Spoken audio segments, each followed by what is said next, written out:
Hi there. Welcome to another episode of Talking with Jonny. I'm Jonny, and I'm in Miami. Why am I in Miami? Well, before we get to why I'm here, the problem with starting your own YouTube channel is, sounds great on paper, but then you say, oh, I'm going to do something every week, and I'm going to publish a Talking with Jonny episode every Tuesday, and then scheduling-wise, it doesn't work out, and I usually record in the backyard, and it was raining this weekend, and I thought I could do it yesterday, and I couldn't for a lot of reasons, and now I'm in Miami. So apologize for this being one day late. Why am I here? I'm here because there's a car called the Pagani Utopia manual, and I get to drive it tomorrow. So I had to come out a day early, and I'm very excited about that. Haven't driven it yet. We'll talk all about it. I have driven the Utopia with the single-speed X-Track automatic transmission, automated manual. And it's okay. I mean, that's like the weak spot of the car. It's a wonderful car. Tremendous power out of that AMG V12 with the two turbos. It's just great. The transmission is the weak part. The transmission's great when you're going really fast and pounding on it around town. It's just never been good. Interestingly, the Zinger VMAX or the 21C has the same box, but they have little electric motors on it that kind of like advances it more quickly than the transmission's able to do on its own. Kind of a nice proprietary solution. They went with the X-Track because it's smaller and lighter. Even though, and also Pagani built their own case to have these little motors, transmission housing, I think it's called. But that solves the problem. The Pagani Utopia and the Wyra before it, it wasn't good. It should have been a dual clutch. The customers probably would have liked that better. But anyways, especially on the Utopia, I feel the customers that all bought the Wyras are now 10 years older and they don't want the drunken, that kind of shifting. However, the manual's the real solution. And, I've talked about this before, but Thorsten Veblen, he's an economist, University of Wisconsin, I believe, American guy, even though his name was Thorsten Veblen. And he wrote a book called The Theory of the Leisure Class. And it goes something like this. Back when only the wealthy could afford electric lights, it was considered very romantic to have electric light dinners. And then when the poors got a hold of electricity, then only the rich could bother to waste candles on dining. So candlelight dinners became all the rage for those with the moolah. And then, it used to be that all cars were manuals and only Cadillacs had automatic transmissions and Rolls Royces and stuff like that. Now it's really hard to find a manual, and it's usually not a primary car, it's a secondary car. And so theory of the leisure class tells us that that's what the wealthy want. So yeah, it makes all the sense in the world that the Pagani Utopia would have a manual, and I think the take rate is like 80%. Most importantly, I get to drive one tomorrow, and I'm really stoked about that. In other news, let's see. I have a Meyer's Manx at my house, but it's been pouring rain. I read somewhere that Los Angeles was the wettest spot in the Western Hemisphere, or was it Northern Hemisphere? One of the hemispheres, Northern Hemisphere, this past week. And yeah, and so when you have a Meyer's Manx, it doesn't have doors or glass or anything. I just wasn't driving it. I'm a 50-year-old man. I've done stuff like that in the past. No need to do it now. Sadly, the poor Manx is sitting in my driveway on one of the sunny days when I could have driven it, but I am here in Miami. So there's that. I think we'll just jump into the questions because I'm in a hotel room. I want to go eat dinner. I don't want to make this too long. But 34 comments from last week, which for my little show is good. Also, you guys seem to really be liking the Audi RS e-tron GT video. It's at about 10,000 views, which again for my channel is pretty good. So cool. It seems to be that the Vistic did very poorly, but the Audi did well. So that's 3 e-videos. 2 did well, 1 did terrible. It means nothing. All right. Let's see. This guy says something stupid. I'm not going to read it out loud. Okay. Thinking how I've been watching Jonny since 2011-ish Motor Trend and can still listen to the fella talk for hours. That's me. I can talk for hours. But hey, that's awesome. That's like almost 15 years. It's November, late November. Soon it'll be 2026. 15 years of your life you've wasted listening to me. Sorry, dude. It's still awesome. Some guy says bingo at something that happened in the last video at the 30-minute point. I should maybe preview these. Any chance we can get an any chance we can get a podcast feed of the audio? I am planning to work on it. Like our president in healthcare, I have concepts of a plan. I haven't just had a minute to catch my breath. I've been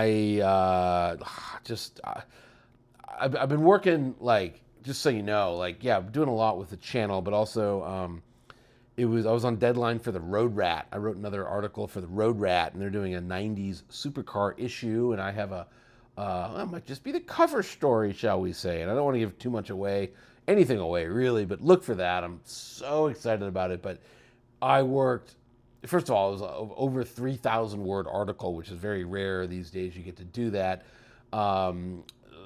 Second of all, it's good. You'll love it, and it's really a very cool story that I've kind of been working on or wanted to write for 10 years. I've been thinking about it for a decade or so, and so okay. I've just been busy. I've just been so busy. But yes, I want to get this as just podcast audio. There's a way to do it, and I will figure it out. Next week, Thanksgiving week. Why not? Okay. Let's see here. For what it's worth, I spoke up in favor of the Vistic video and watched it. Well, that's from Mock Eric, and thank you, Mock Eric. You're one of like 900 people to have watched it, and for all the people who said, yeah, I want it, and then never watched it, thanks. Okay, blah, blah, blah, blah, blah. Turning radius is an underrated feature. Yes, and this was in reference to the Ineos Grenadier. In turning radius news, the Cadillac Escalade IQ was just named the Motor Trend SUV of the year. I wasn't involved in this year's program, but I wholeheartedly agree. In fact, I went on the launch of that thing, almost a year ago. And I remember telling people at Motor Trend, because I was writing the story for Motor Trend and making a video, and I might have said it in the video, boy, this thing is really giving off SUV of the year vibes, because it was. But yeah, it's absolutely insane, and it's 900 feet long. But it has a four-wheel steering, so it has an incredible turning radius. Super easy to park. Sorry, I'm seeing things are popping up over here on the side. But I'll stop doing that. But anyways, yeah, so it's like I'm broadcasting with Zuckerman. Somebody wants a 914 update. Yeah, haha. Okay, one guy says, I watched the video. Martin Edmonds. Martin, I'm sure he did. Thank you, sir. This is in reference to the Underwatch Vistic video.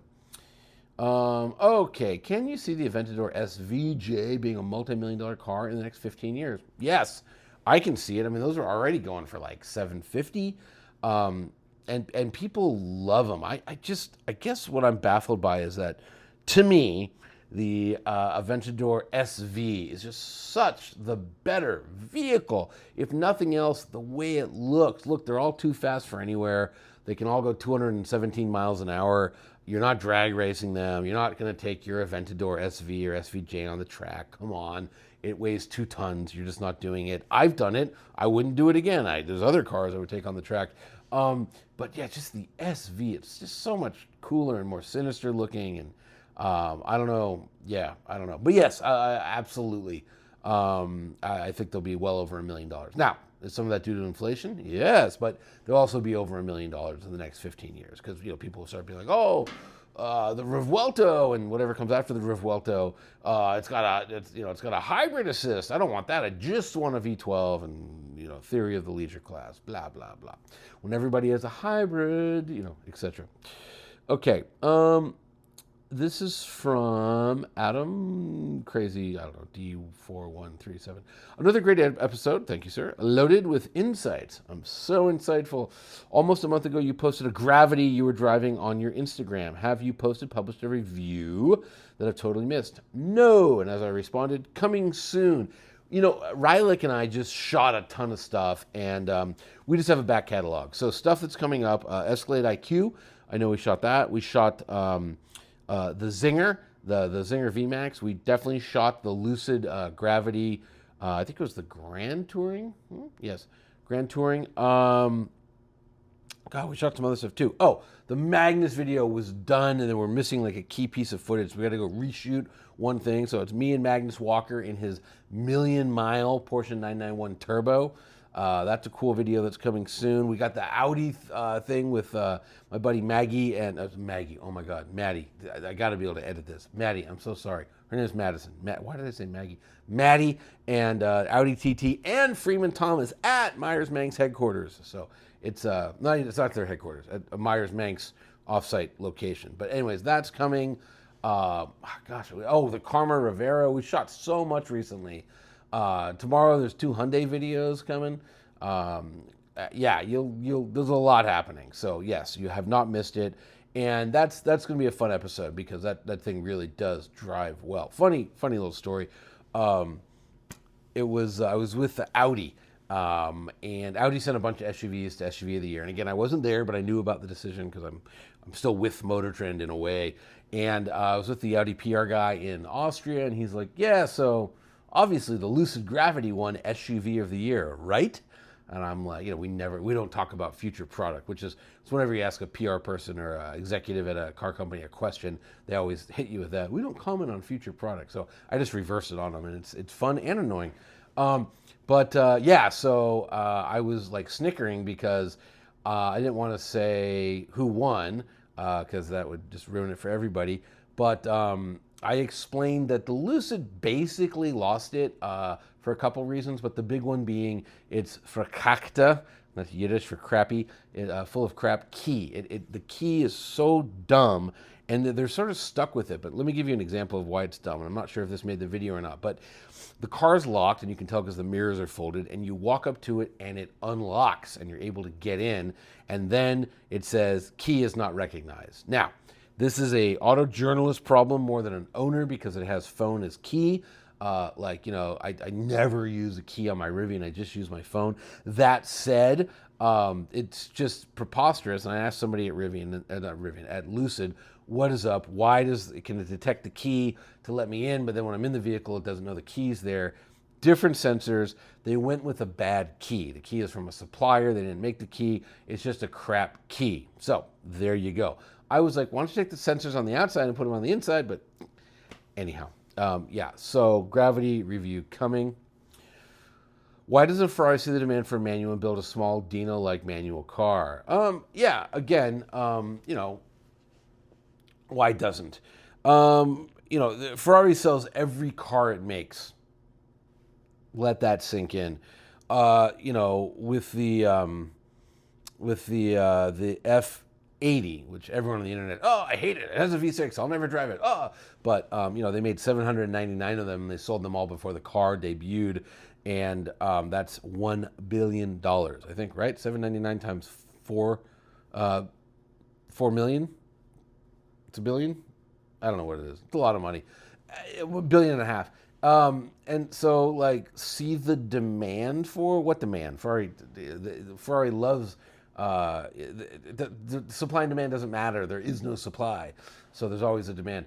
Sure, they might do that. Again, if you're developing a manual transmission that can handle the power levels of a Ferrari, if they go in-house, that's a lot of money to develop.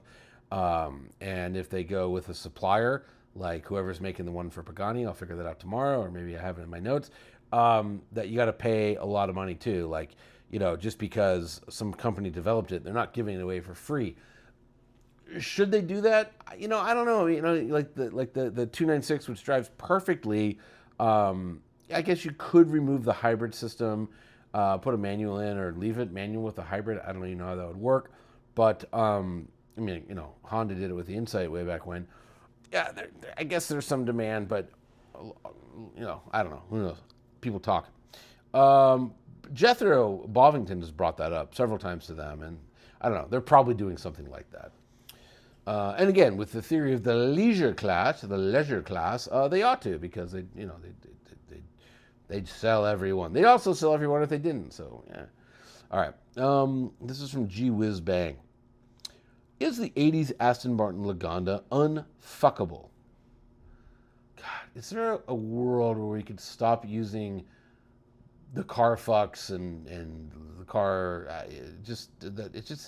I have nothing against the F word. It's just like, what are you really trying to excuse me, what are you really trying to say? All right. Is it unfuckable? I don't know what that means. The Anteater is top of my lottery list, but I realize it's not only one of the most problematic Astons in history. Well, definitely the most problematic. Maybe in all of car history. Yeah, I mean, not really. It's just the screens. And apparently you can get an iPad and there's an app that is like the Lagonda screens, and you just put the iPad where the little TV tube was, and that fixes most of it. Have you ever driven one? I have, but like so briefly it doesn't count, but I actually have driven a Lagonda. Your thoughts on this one of a kind in general? It's not one of a kind. They made a bunch of them. Phenomenal, fantastic, exquisite. When I was a kid, my family and another family would rent a big beach house in Newport Beach every summer. And most of the other people would go to the beach and bodyboard, whatever it's called. My friend David and I, we would go rent. They had these cool four-wheel bicycle contraptions that were like cars to us, and we'd drive around, and that was much more fun than surfing or bodyboarding. But we would also go to all the car dealerships in Newport Beach and just on the glass. And there was an Aston Martin dealership that had a V8 Vantage and a Lagonda, and we would just stare at it for hours, and they hated us for it because we were dumb little 9-year-olds or 10-year-olds, whatever. But, yes, such a cool car. If you win the lottery, you should absolutely buy one. It's just a V8. It ain't that problematic. So, yes. Okay, do you think Chevy should make a Z06 with the E-Ray front motor? Seems like a solid 918-esque recipe. I mean, I don't see why they would not do that. I guess you could say like the ZR1X sort of does that, and but if you add the E-Ray motor to the Z06 and you're getting into ZR1 price point, blah, blah, blah, blah, blah. Yeah, they probably should, and I'm sure there's a mule of that exact thing running around somewhere, but yeah, no, they should. That's a good idea. Yeah, okay. Goo. My garage, hot or not? Okay. The guy's name is Goo. 96 Mercedes S Coupe.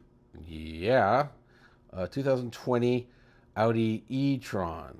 Well, is it a Q4 or like a GT? If it's a Q4, not hot. If it's a GT, hot-ish. And a 22 Jeep Gladiator. I'm not the biggest Gladiator fan in the world. There's one I really like. There's the Mojave Gladiator, and that's really cool. You can run trails fast with that. But, it's like, it's a Jeep with no breakover angle, really, and then no towing ability, and not a lot of payload, and it's just not a great pickup truck, nor is it a great Jeep. So, yeah, your garage is lukewarm. That 96 S Coupe, that's, yeah. W140. Sorry, I have this lingering cough. My kid, if you have kids, they come home with coughs. My kid's been coughing his tuchus off, and maybe that's how I get around the YouTubes. They don't like swearing on the algorithm, just cussing Yiddish. And yeah, he's just had this cough, and now I have a cough, and it sucks. All right. Or I'm dying of lung cancer. Okay, on SCR this week, you were wearing a Slate Automotive jacket. Yes! My wonderful friend Catrice Seville gave me a Slate jacket with my name on it, and it's a nice jacket. Is Slate gonna make it? I don't know. I got the jacket. The jacket's gonna make it. Are you gonna review that truck? Yes. Would love your feedback. Of course, I'm gonna review it. That said, show me the Slate. Like, where's the truck? They got to actually build them first. But of course, I will review that truck. Oh, also, they're going to bring a Slate truck. I don't think I'm going to be able to drive it because it's not out yet, but they're going to bring a prototype to the next Helms Bakery Cars and Coffee. If you don't live in LA, plug your ears or fast forward. But December 14th at the Helms Bakery, we're doing another Cars and Coffee, and there will be a Slate truck wrapped up like a Helms Bakery donut truck. So come on and see that. Thoughts on the Tesla Roadster? Oh, yeah. Well, if you're talking about the original one back in 2008, I drove it. It was a great handling car, and the power was awesome, and the battery was pitiful. It was, 100 miles of range, but you basically got in it, started going somewhere, and then immediately started panicking about running out of battery. That was my experience at any rate, and that's just not enough range. Future collectible, of course. When battery tech gets much better, will we get something better than lithium ion, which apparently is coming very soon. it'd be great to retrofit, original Tesla Roadster with new battery tech and give it like 300 miles of range in the same packaging size and the same weight. That would be awesome. As for the new Roadster, I mean, I hope there's some kind of enforceable class action lawsuit. When you take $250,000 deposits in 2017 and it's about to be 2026 and there still isn't a car and those are not in an interest-bearing account, the money, that's just fraud. I mean, that's theft. Now, is a new Tesla Roadster coming? Yes. I actually ran into a guy, I guess I can say this, what's the difference, who's an engineer on it, and I said to him, does the thing really fly? And he looked around to make sure there was no one paying attention, and he said, yes. And I go, it really flies. So the idea with the Tesla Roadster is it's going to have jet nozzles, rocket nozzles from a SpaceX rocket, a bunch of them, and it'll go up in the air. It'll actually rise off the ground. The part he told me, which is pretty fascinating, was not only does it do that, because I've known for a while that it's going to do that, but apparently it does this as well. It's going to actually be able to fly. You'll have compressed air pushing you up and then compressed air motivating you in one direction or another. What could go wrong? Nothing.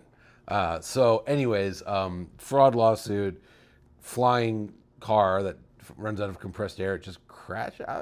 Anyways, coming very soon, apparently. So that's my thoughts on the Tesla Roadster. This is from a whole bunch of numbers and letters that makes no sense. Okay. Question. Maybe you've been asked this before, but any insight as to why you bought a GR Corolla and not a Honda Civic Type R? Thanks. Yeah. I like the GR Corolla better. And when I say that, we had, it was Motor Trend's, I think it was our last Best Drivers car, Performance Vehicle of the Year. We discontinued it either way. But anyways, we had the GR Corolla and the new second gen to the US, I forget the code name, sorry, Honda Civic Type R. And we drove them both for days. Tons of laps on a track, the track being Streets of Willow, like tons of laps. Pounded up and down Angeles Crest, drove them all over the place, and I just like the Toyota better. I thought it was just a much better car. The Honda made like 10 more horsepower or something, but it was front wheel drive only. I loved how you could change the steering feel of the GR out of corners by changing the torque split of the center diff. And yeah, it just, to me, it was just the way to go. I absolutely loved it. So yeah, I mean, not to get too technical, but I just liked driving it better than I did the Honda. I want to say that year I had the Honda in 4th or 5th place overall, whereas I had the Toyotas. I had the McLaren 765 LT Spider #1. Yeah, it was $485,000, but man, it drove great. 2, I had the Toyota. 3, I want to say, I can't remember if it was the Z06 or the GT4 RS.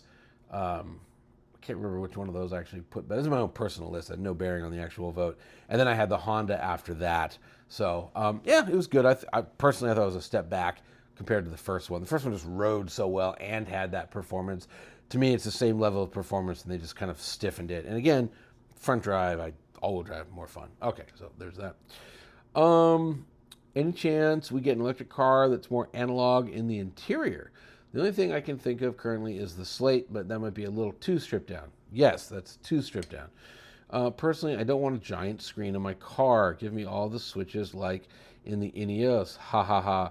Yeah, look, screens are inevitable. It's just, with all the functionality in cars and the ability to update stuff, like, you want a screen. It's hard to explain this to people, but like, the amount of new functionality that's popped up in the Rivian, if there was no screen, there just would not be a way to access it. Think about, like, if you have a button for suspension and you push it once and a light comes on. So you have 2 modes, right? You have comfort and sport. And then let's say they decide, hey, we figured out a 3rd setting or a 4th setting. Well, that button just has 1 light, so you never know what mode you're in. And and then with the Rivian, when I bought it, it had two modes. It had like soft and hard, and then they updated it and they made soft too soft, and everyone complained, and so then they put the original soft back in as medium. And because it's on a screen, it's easy. Soft, medium, hard. So you'll never have that with an EV, and really any car going forward, except for stuff like a Bugatti, because it's a Bugatti. So again, Thorsten Veblen, theory of the leisure class. Oh, you hate screens? Well, I can afford a car without one. It's $6 million, but I can afford a car without one. Okay, what are your thoughts about, this is Zach Miller, kind of a normal name. What are your thoughts about rare German cars that are expensive to maintain at higher mileage, but not expensive to purchase? Well, I mean, those are my thoughts.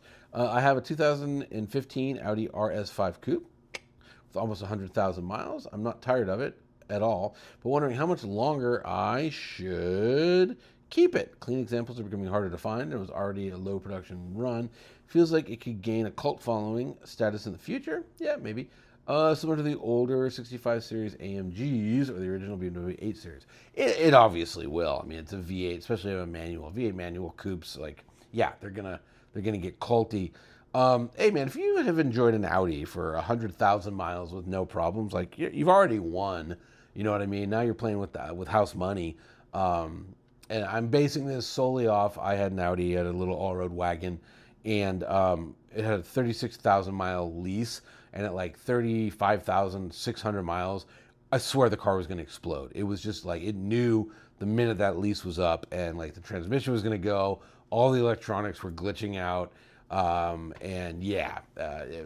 so anyways, nothing against Audi, it's just that was my experience, and I've heard that from other people too. They're not the most electronically reliable transportational devices out there.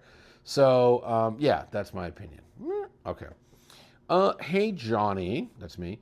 In your opinion, when compared to its directly previous generation, what vehicles in all of automotive history experienced the greatest drop in any or all the following metrics and measures? Oh my God. Oh my God. This is like a homework assignment. I'm not going to answer this. Quality, performance, appearance, value, other. That's an article. You're giving me work. I would say disappointing would be I remember the C6 ZR1 to the C7 ZR1, just didn't. I loved the C6 ZR1, and there was something just wrong with, and on some fundamental level, with the C7 ZR1. That one pops to mind. Cars do tend to get better. I'm just trying to think of one where I was like, oh man, this one. Going from the Gen 2 CTS-V, Cadillac CTS-V, to the Gen 3, you lost the manual and you lost the coupe and the wagon. And they didn't need to lose that. They could have just made cars that people love. They brought the manual back, but the coupe never came back for the fourth gen, and the wagon never came back. And they should have kept that going. I was trying to explain this to the CEO of Audi. I was pleading with the new guy, Dolmer, to make an RS e-tron GT wagon. And my rationale was, when I was at the Goodwood Festival of Speed, they had the fancy car parking lots. This is for Goodwood members, and they bring their kind of modern or whatever car, but they're all supercars, sports cars. So in the Audi row, everything there was a wagon except for the R8, right? So in other words, you had 8 Audis. All were wagons, RS6, RS4, RS2, and one R8. So the people that care about the products love wagons. Throw them a bone. Throw them the bone. Throw them a bone. So there you go. Just one question. What the fuck, Green Bay? Yeah, right? It's the worst team with a winning record I've ever watched. I don't know how they win. I don't know why we're in second place in the NFC North right now. We should be below Minnesota. I bleed green and gold. I love these guys, but man, just can we just get receivers that catch balls that hit them in the hands? That's all I want. If the ball hits you in the hand, you catch it. How hard is that? Apparently for Green Bay, it's just really, really difficult. All right, couple more here. O'Brien, I can't read these names. O'Brien. Why do auto journalists refer to German car companies by the city they are headquartered in? That's a great question. For example, instead of saying BMW is introducing a new M3, they'll say Munich is introducing an M3. Why? Okay, well, I'll answer that first question first. Okay, so why? Part of it is creating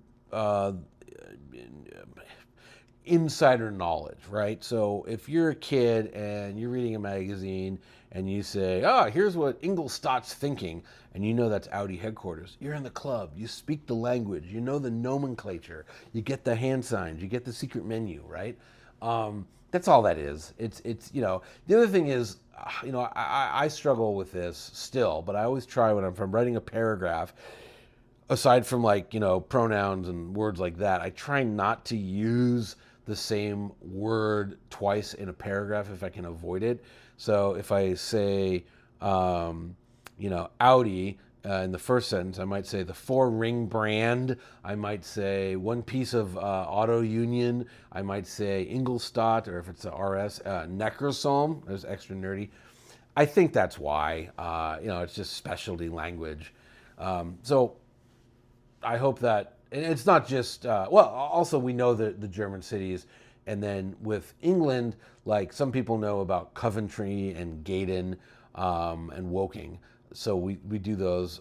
With Japan, like Mazda, it's, Hiroshima. I'm never sure how it's actually pronounced.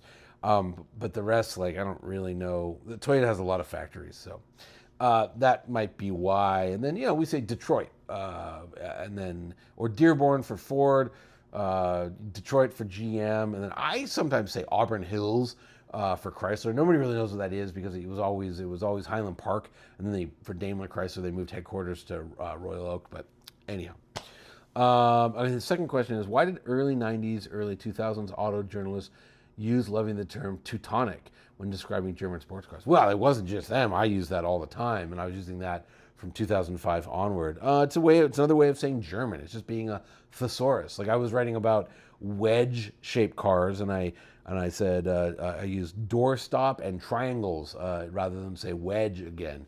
It's just another way to do it. And for British cars, we'll say British or Old Blighty or something like that. And American cars will say, I don't know, Kid Rock or whatever. We won't say Kid Rock. I'm kidding. Okay. Next guy, RRH, let's call him. I think the Vistic needs a better thumbnail. Yeah, we'd change that. And yeah, I got to work on my thumbnail game. I got to work on my thumbnail game. Sorry. If I was making more money, I'd hire more people. Okay. The current state of Tesla FSD, full self-driving. Overhyped fanboy nonsense, or one of the most significant yet underreported automotive stories? It is one of the most significant yet underreported automotive stories. Apparently FSD 14 is literally brilliant. I stupidly haven't tried it out yet. I got to try it, but I just keep hearing from people that it totally works. And if that's the case, I apologize for saying it'll never work. I was wrong. I still would like to know if it's still turning off and crashing and then blaming the driver and then deleting the crash logs and all that. But that's from what I understand, it's just they did a really good job and they finally got it. So there you go. Okay, two more. This is Mr. Chips, nice pronounceable name. I can't imagine the Grenadier and its variants are going to be around a whole lot longer, to be honest. At least where I live, they're putting a huge amount of cash on the hood of them. I heard that's true for the SUV, but not for the truck, for chicken tax reasons. And their lease finance terms are, to put it mildly, desperate. I drove one a while back on a lark, and honestly, I pretty much hated it. Even in its class of vehicle, everyone has moved on technically, and it just felt old-fashioned in a bad way. It's one of those funny cars, nothing you said is wrong, yet in Los Angeles, where lots of people have 90s Defenders and earlier, and way earlier, people put up with that. And I'm just seeing a lot of them in LA. And then I went to the dealer to pick up the press car because I live right next to it. And there was a ton of inventory, and I got to imagine they're not stocking them like that to not sell them. So I don't know. I think it's got a future. I just have that feeling. There's something about it that's really lovable. It's full of charm and character, but you're also totally right. So I don't know. All right, last question. Uploaded just when I'm avoiding work. My question this week: what's your favorite thing of this new chapter with your career that before wasn't possible? Kind of being able to answer questions and speak more freely since I'm not speaking for Motor Trend necessarily. I mean, I still do a little bit, but I like being able to kind of, how do I put this without sounding like a fool? I'm established. I have nothing really left to prove to anyone or to the industry. I'm a known quantity. People know who I am. And I can kind of relax a little bit and sort of tell fun stories. I got 20 years of great stories. I really should do press car story. This week's press launch story, not press car, but launch. You won't believe this guy. He had sex with a dolphin. Anyways, on that note, thank you very much for watching another episode of Talking with Jonny. Like it and share it and subscribe and leave a comment, leave a question. I'll answer them, I swear. Unless it's those like stupid 914 updates or anything Spike has ever said. And we'll catch you next week.